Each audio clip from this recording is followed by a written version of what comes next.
welcome to the Unchewed Potato National Parks podcast. Hi everyone. So if you have been around my channel for a while, you know that I have done a lot of different content on this channel. However, I think I've finally found something that I can actually be passionate about again. I definitely still plan on posting some fitness videos from time to time.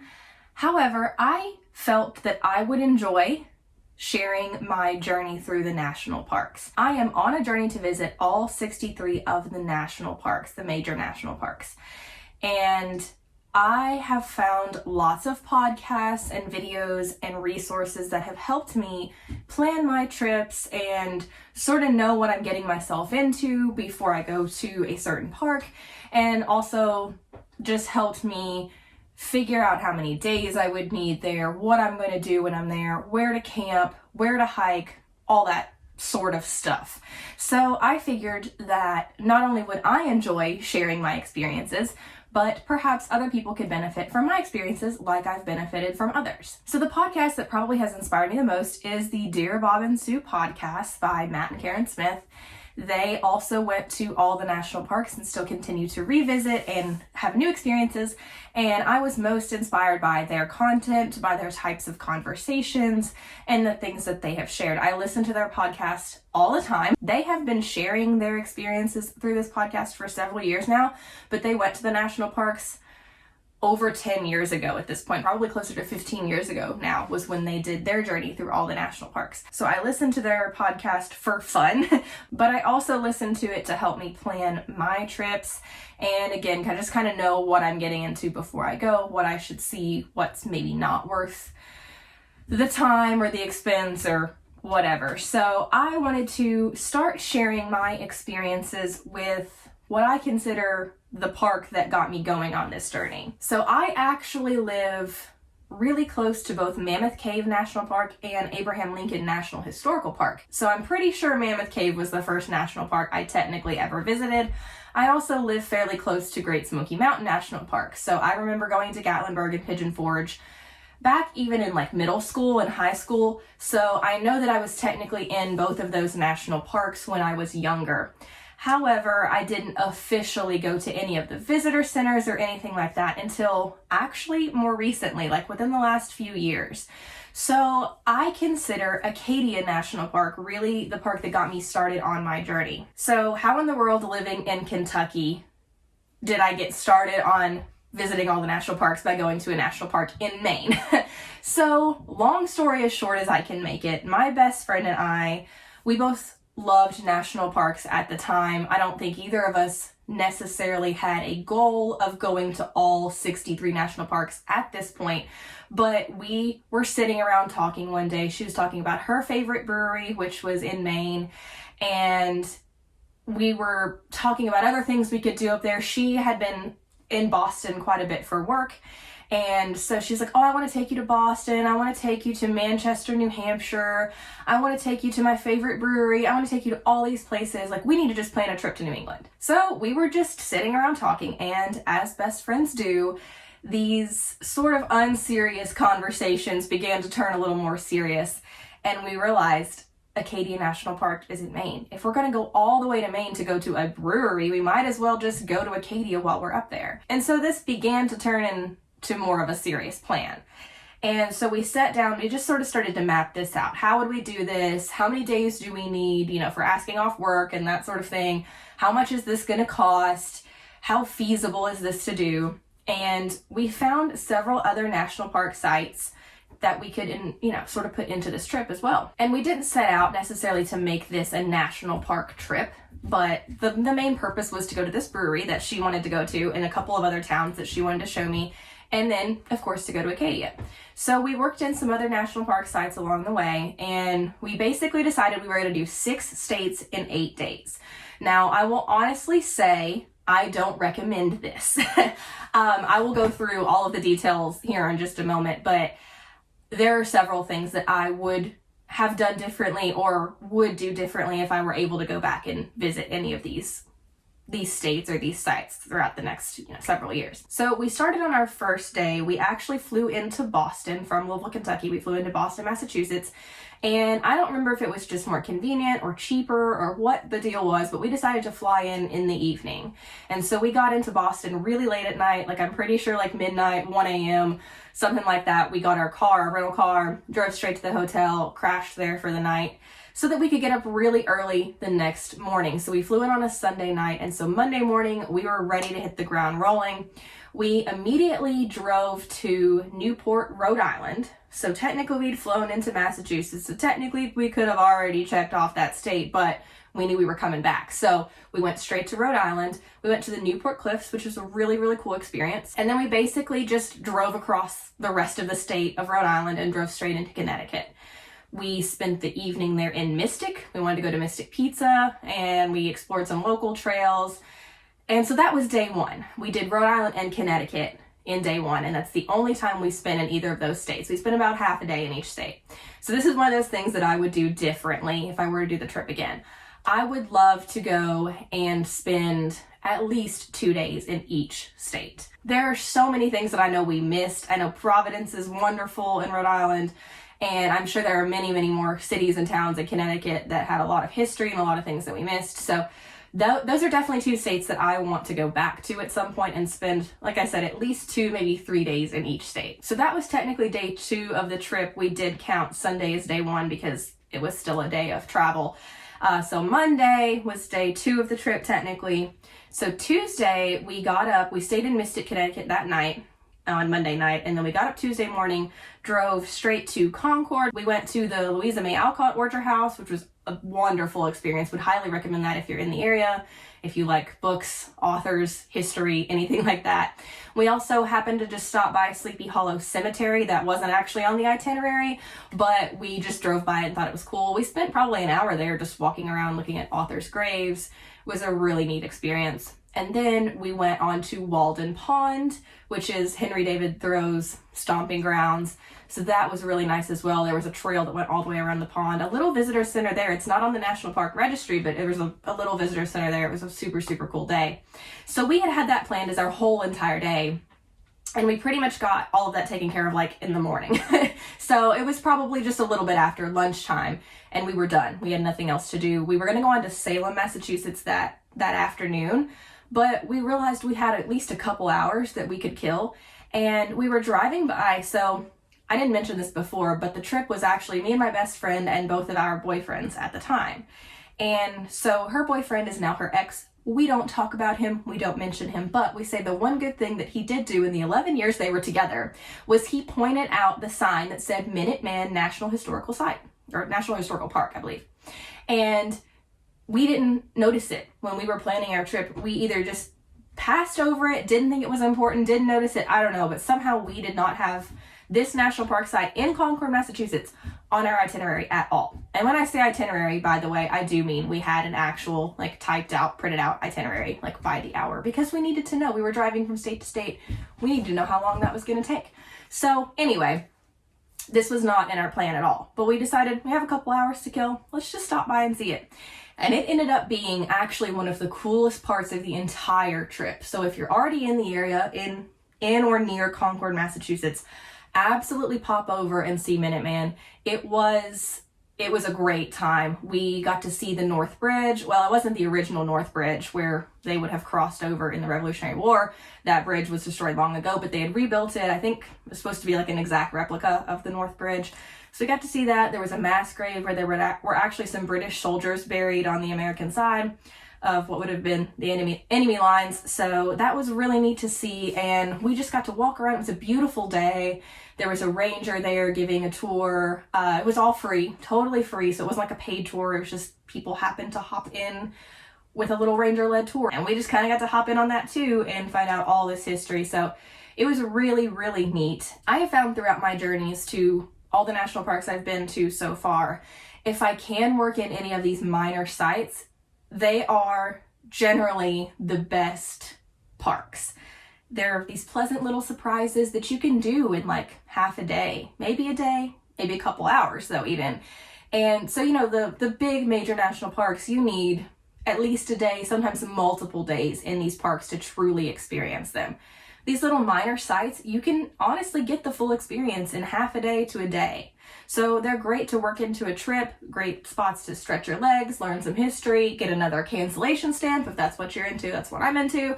So it was actually, like I said, one of the best parts of the trip. And so we were so grateful to him that he spotted that. He's a history buff. He's into all that kind of stuff. And I really like war history as well. That's like, if I'm going to go to something historical, if it's about the Civil War or the Revolutionary War, I'm all in. So it was a great day. We honestly really enjoyed that. So then we drove on to Salem, Massachusetts. We had decided to stay in the Hawthorne Hotel, which is a National Historical Hotel. If you know me in real life, you know that I am generally a very frugal person when I travel. I don't want to say the cheapest hotels, but I'm a Choice Hotels member. I find like those $100 a night rooms or less sometimes. That's just who I am when I travel. I travel for pretty much as cheaply as I can usually. So I will stay in, lower priced hotels. I'll camp if I can, if it's, a place that has a good campsite, nice weather. So that's generally the way that I travel. However, we had one night on this trip that we were like, we're going to splurge.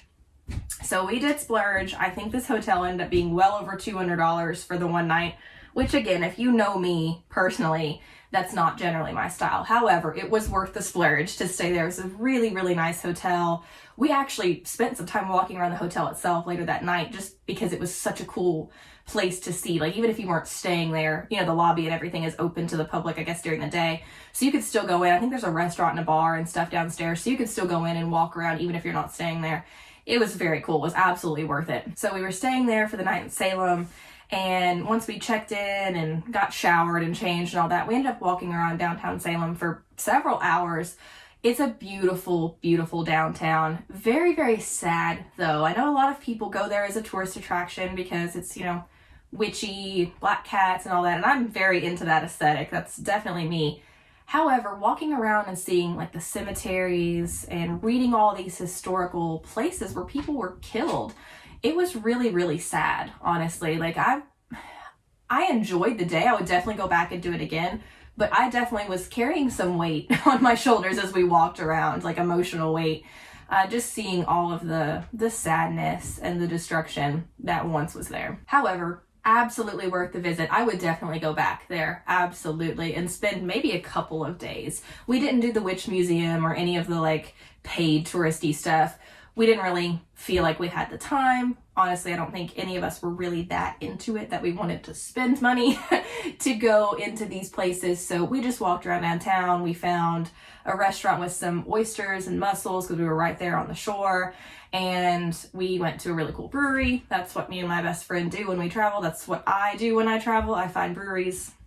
Always got to try some craft beer in every town I go to. So that was our Tuesday. Again, we spent the night there in the Hawthorne Hotel. And then we woke up Wednesday morning since we were still in Salem.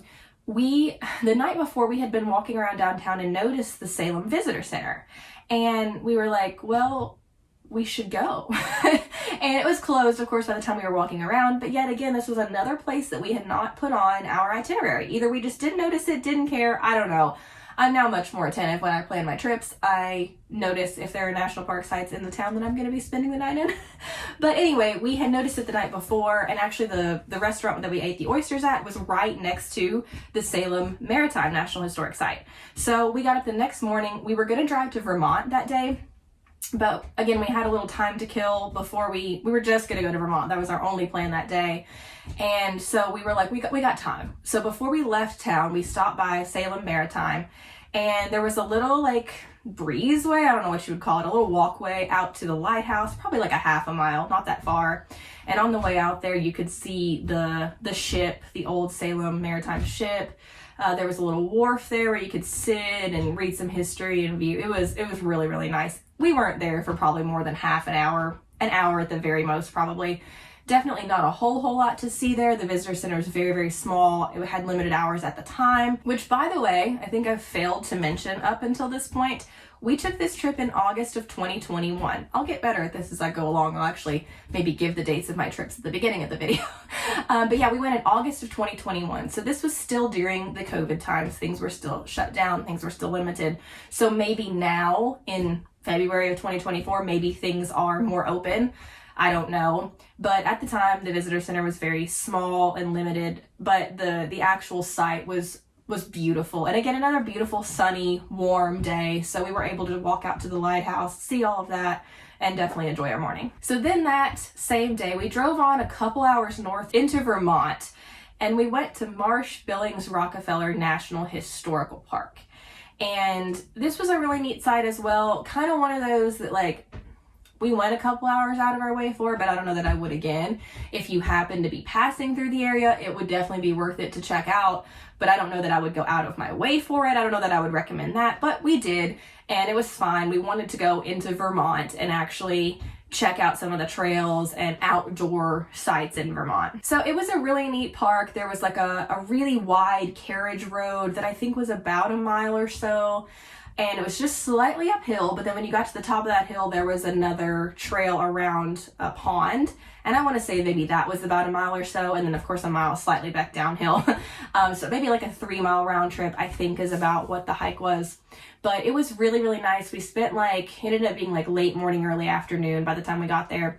And we just milled around for a while. We went to the visitor center. It was super nice. There's a huge focus there on trees. Like, it's all about tree conservation. So there were a lot of little signs along the way that you could stop, read about a certain tree, read about what the park had done to preserve that tree. But it was also about preserving that carriage road as well. So it was a really cool historical place. But again, I would only recommend doing it if maybe you're already passing through the area. I don't know that I would go out of my way to go to it again, but it was nice to see. So on our way back from that park, we were driving back to Manchester, New Hampshire.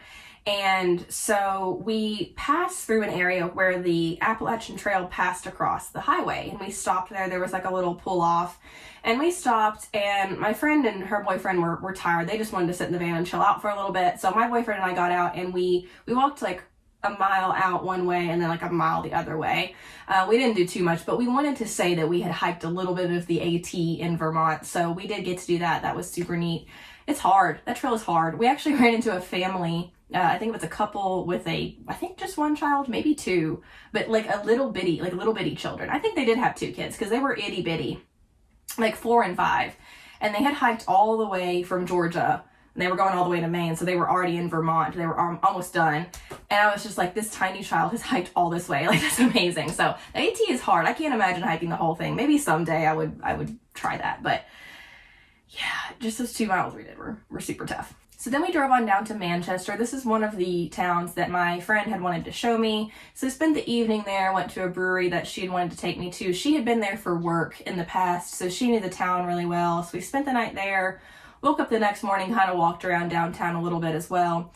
Then we drove on really, really close by. There was a state park called Bear Brook State Park. And we thought this was going to be a really cool way to do some hiking in New Hampshire. However, that park was a complete bust. The trails were not marked. It was really buggy that day, so there were a lot of mosquitoes out. I mean, we had bug spray and stuff, but it was just, we were tired. This was toward the end of the trip. This is, by the way, this is Thursday. So this is day 5. And we were just over it. So we spent maybe like half an hour to an hour there in that state park, kind of walked around, found part of a trail, but then we were over it. So we hit the road and drove on up to Portland, Maine. Now this ended up being for sure a highlight of the trip, not national park related at all, but this is where the brewery was that she wanted to take me to. It's called Mast Landing Brewing. And so we ate at a little pier there, basically in Portland. Like, the restaurant was like built on a pier. So we were technically eating like on top of the ocean. It was really, really cool. And again, another beautiful day. We got blessed with good weather pretty much the whole trip. So we were just in heaven in Portland. Like, honestly, if I disappear off the face of the planet, I've told my friends a few places they can find me, and Portland, Maine is one of those places. It was absolutely gorgeous. And then we went on to the brewery and spent several hours there that night. That was again one of the focal points of the trip for her. So we spent quite a bit of time there that night. And then finally, the main point of this whole entire video, Acadia National Park. So we got up on Friday and drove, I think it was about another 3 hours from Portland to Acadia. So Acadia it's kind of basically on an island, and there is a road that connects the mainland to the island, but it's about an hour drive from the mainland to the island. So this is another thing that I would do differently if I did this trip again, if I went to Acadia again. I am now a camper. I camp as much as I can especially when I go to national parks, but really anytime I travel. If I were given the opportunity again, I would probably camp somewhere on the island of Acadia National Park. However, at the time, I was not really much of a camper. My friend and her boyfriend, he's really not a camper at all. So we were staying in hotels this whole entire time. So we actually got a hotel in Bangor, which was another wonderful city. Would definitely go back there just to hang out in that city. It was wonderful. So then we drove on into Acadia National Park, went to the visitor center. We got our entrance pass and all that. There is an entrance fee for Acadia. I think at the time, and probably still, it was $30 for 7 days, which is pretty standard for most national parks. Most of these bigger national parks do have an entrance fee, and it's usually somewhere between $25 to $30, maybe $35. So I have learned from this experience that if you get the America the Beautiful National Park Pass, that's $80 a year. So it basically lasts 13 months. Like if you get it in April, it's going to last through the next April. So if you're planning on several of these national parks, like more than 2, honestly, within the span of a year that have these entrance fees, get the America the Beautiful Pass, because you're going to save, even if you only go to 3 parks, if it's $30 each, that's $90. So you're still saving $10 with the $80 pass. So yeah, if you're going to I would recommend if you're going to more than 2 of the parks that have the entrance fees, just go ahead and get the pass because you're going to save money. But yeah, of course we didn't have the pass, so we paid the $30, and that was for the van of all 4 of us. That covered all 4 of us, and it would have covered us up to 7 days. So we paid that there at the visitor center, and we actually spent quite a bit of time at the visitor center. It's one of the coolest visitor centers I've ever been to. You kind of walked up through this like pathway, up the stairs. There were like trees and stuff like over top of you. It was almost like a little like walkway of trees to the visitor center. And again, at the time we were still in COVID times, so they had us like waiting outside the visitor center. You could only walk in, I think, just a few at a time, walk around and get your souvenirs and stuff. But we ended up spending some time there talking to a ranger. They had a station set up outside at the time, so he recommended some really cool hikes for us because we knew we were going to spend 2 days there in the park. So on Friday we actually spent our day hiking the Bubbles. And this is a pretty popular hike in Acadia, and I would absolutely recommend it. It's called this because of the trail itself. The rocks look like little bubbles. And then also you go over, I think it's 3 peaks, and they're like little bubble mountains too. So it's a really, really cool experience. When you get to the tops of these peaks though, I mean, these are not huge mountains. Like if you're from the Rockies, like these are not huge mountains compared to like out there. But it's beautiful. It's absolutely beautiful. When you get to the top of these mountains, you kind of feel like you're on top of the world because you're really far north in the US. And then you just feel, you just feel very accomplished when you get to the tops of these mountains because you are at a pretty high point in the park and you can see a lot around you on all sides. So very, very cool hike. And then if you continue to follow that trail, it goes down to Jordan Pond. And this was a wonderful little relaxation point. We kind of hung out there for a little bit. I believe there is a trail that goes all the way around Jordan Pond. We didn't go all the way around. We just kind of hung around one side of it. But it was a beautiful, beautiful area. By this point, it was kind of getting toward like late afternoon, early evening. So we actually had a really beautiful view with the way that the sun was positioned. So this was an absolute like would revisit type of trail. If I went back to Acadia, I would absolutely do this hike again. It's definitely a one-way hike though. And I say this because, so the hike up was very easy. It was gradual. I mean, there were bubbles. You had to watch your footing as far as the bubble rocks, but it wasn't all that strenuous. It was more of a gradual uphill. The way down, I guess you could have turned down and walked back the same way, but we didn't. We kept going because there were little blue paint marks. And the way down, we were basically just scaling the side of the mountain on the way down. So the way up was like this. And the way down was like, literally, I could see the elevation on my Garmin. I tracked it all on my Garmin watch, and you could see the elevation was like so gradual, and then it was like, so coming back down was terrifying. There were actually a few moments when I think all 4 of us thought that we might fall off the side of this mountain. So I don't know how you would do it going up. I mean, I guess you'd have to be like an actual rock climber. You would definitely have to be trained and experienced in actual rock scrambling to get up the other way. We had a few moments coming down because we were just like, I don't even think we had like water bottles, but I don't even think any of us really took like packs, or like we had on just basic hiking shoes, like basic like tank tops and shorts. Like we were not decked out for a long hike, and it wasn't a very long trip. I think it was like 3 miles total, something like that. So it wasn't like a very, very long excursion. So we were not prepared. Like, I had a fanny pack on with my water bottle strapped to it. I was not prepared. None of us were prepared. However, it was a fun experience. We all survived. Nobody got hurt. And it was a fun tale to tell later. So we drove on that night into Bangor, ate there, spent the night there. Again, a wonderful town. We woke up the next morning and we went to visit the Duck of Justice. So if you're ever in the area, this is just a fun little thing to do if you're into like police history or anything like that at all. At the Bangor police station, they actually have like a museum set up in the lobby of their police station. And you can go in and see, I think there was like a box where they used to like put people as like a punishment. And there were all the old uniforms, old badges, like old newspaper clippings of police chases and all kinds of things. And then right in the middle of this little teeny tiny museum is a stuffed mallard duck. And they call him the Duck of Justice. And there's no real reason behind it. Somebody like brought it in as a joke and it became this like nationwide phenomenon. And people come from all over to visit the Duck of Justice.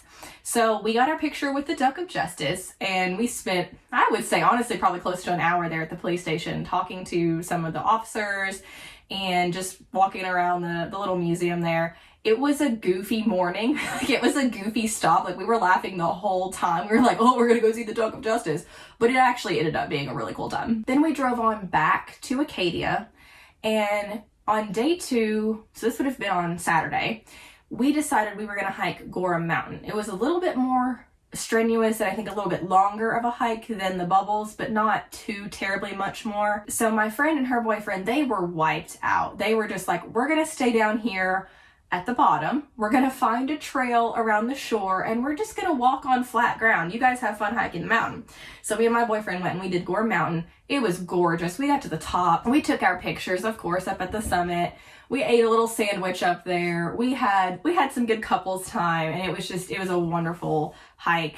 Absolutely gorgeous views. It was even more beautiful, actually, I thought, than the Bubbles because we were on the shore. So you could, once you got to the top of the mountain, you could see the ocean. I mean, you could see for miles out into the Atlantic. So it was a beautiful hike, absolutely worth it. And when we came down from that hike, we found my friend and her boyfriend, and they were, again, just kind of on the shore there, but they had found these cliffs.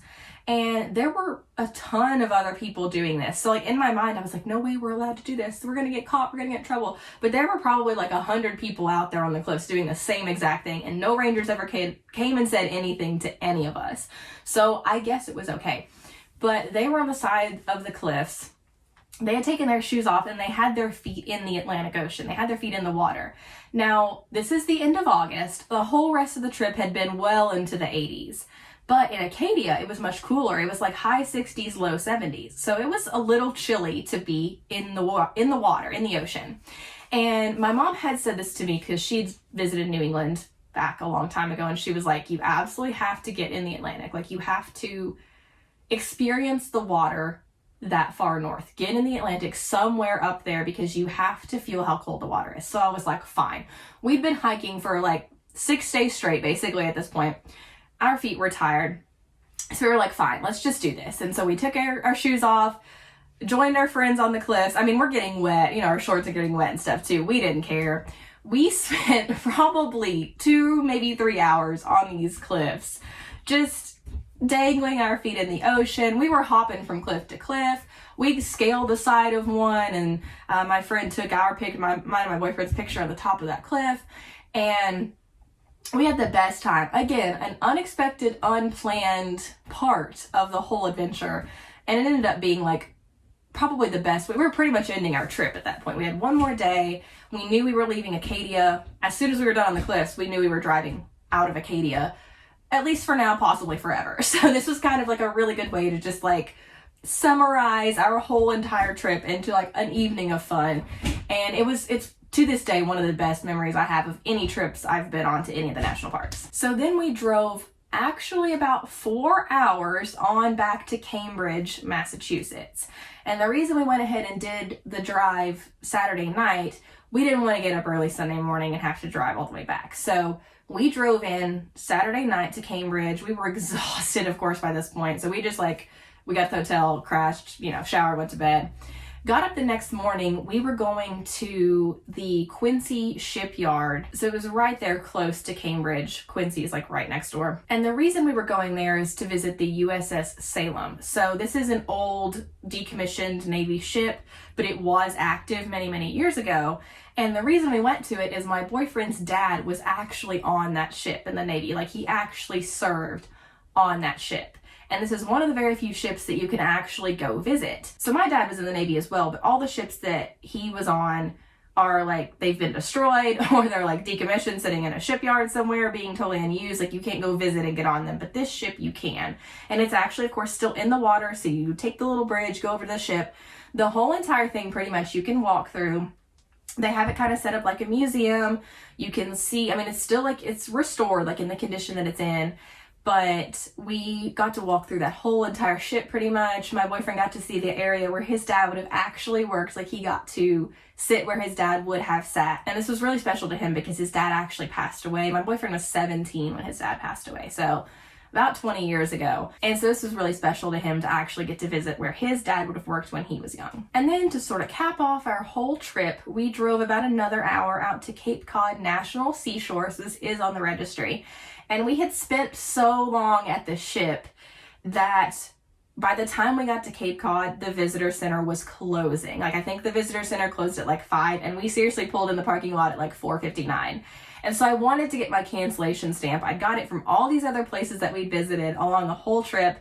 And I was like, I have to get it here. So we like pulled up on 2 wheels just about. And I like dash out of the side of the van and I'm like running for the visitor center. My friend's behind me because she wants to get her stamp too. And this ranger kind of like stops us and she's like, hey, what do you guys need? And we were like, oh, we just wanted to get our stamp and our map, because I collect the maps from every national park site I visit as well. And she was like, oh, here, I got you. And she pulls out like the stamp and the little ink pad from her pocket. And she stamps both our books. And then she's like, here, I've got some maps too. And she like pulls them out. So we didn't actually get to go in the visitor center and check it out. So if I'm ever back in that area, I would love to go back, visit the visitor center, actually we walked around outside the visitor center, but actually get to go inside and see it. And then I would love to just spend some more time there. So we walked the Nauset Marsh Trail, which was a little trail about 1.5 miles, I think, or so, from the visitor center to the shore, to the actual seashore. So we thought, well, this is a great way to walk through the marsh, actually get to experience part of the park and not just like lay on the beach. So we started along this trail, all 4 of us. And then my friend and her boyfriend, they were just like, we're done. I think his knees were hurting him. And so they turned back after maybe like 1/4 mile, went back, and they actually got the van and they drove down to the seashore to meet us. So me and my boyfriend continued along the trail, got all the way to the shore, got to stick our feet in the sand. We ended up sitting on the sand for a while. We saw some seals, which was really cool. I wasn't able to get a picture because they were like, up and down out of the water. They were gone so fast. I was just enjoying watching them. So that was a really neat experience. And my friend and her boyfriend joined us down there. We all just walked up and down the shore for a couple of hours probably. It was a really, really nice evening. And then instead of having to walk the trail back to the visitor center like we thought we were going to have to do, the van was right there for us. So we headed on back to our hotel for the night. We were staying near Boston because we were flying out the next morning. So that was Sunday. And then Monday morning we flew home. So it was 8 days total that we were traveling. And we did 6 states. We really did 6 states in about 6 days, to be quite honest. So in summary, things worth visiting: Minuteman National Historical Park, Cape Cod National Seashore, and of course, Acadia itself. I would love to go back, like I said, do another few days in Rhode Island and Connecticut, each in those states. I would love to go back and spend like a couple days at Cape Cod, honestly.